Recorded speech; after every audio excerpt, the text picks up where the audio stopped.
Recently, church members and the church council have been discussing whether room should be made in the budget to purchase more art for the church.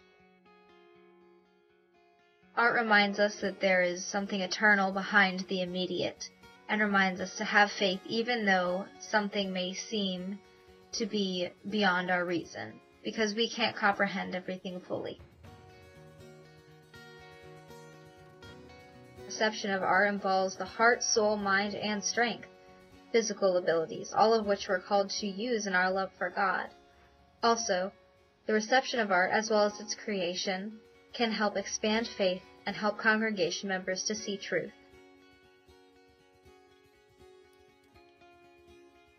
Congregation seeing truth by allowing members to have an experience. Art provides an experience through which members of the congregation can ponder simple and complex ideas and how they fit into the reality of the gospel of Jesus Christ.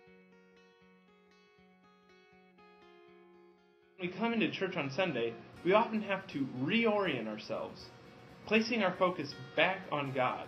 When we enter the worship area, we want to refocus our minds on God and begin our worship in this way. To do this, we want a piece of art that will capture the attention and promote God in a unique way. The artwork does not have to tell you exactly what to think. Instead, you can arrive to your own conclusions. Now, although we do not want the art to explicitly tell the viewer what to think, we would like it to transmit a central truth about God. And there are several themes that we've been open to, such as God's eternity, stability, His sacrificial love, or the interplay between mercy and justice.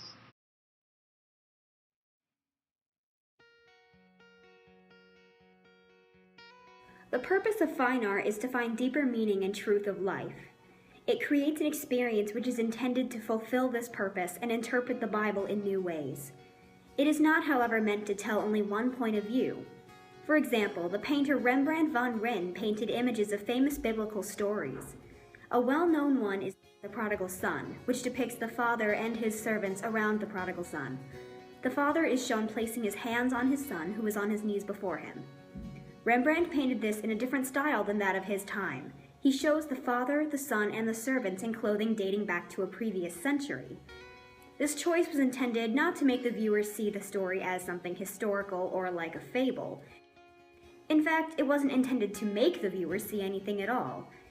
Rembrandt's way of creating art was to make it so that it could guide a person to their own conclusions. Rather than trying to trick or persuade people in one way or another, the artwork instead was created to help people come to their own understanding. That is our goal as a church board for the members of the congregation. We want to create an environment that will enhance each person's view of the Lord and encourage them to look deeper into their own faith.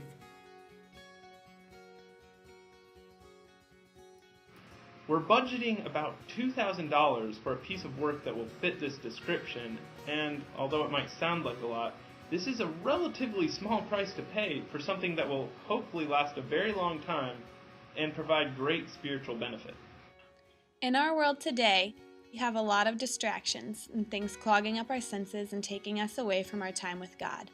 By making our church services a multi-sensory experience, we can create another outlet for us to develop our faith and create our own interpretations of His love and His will. If seeing is believing, then art in the church is the next step to bring us closer to God.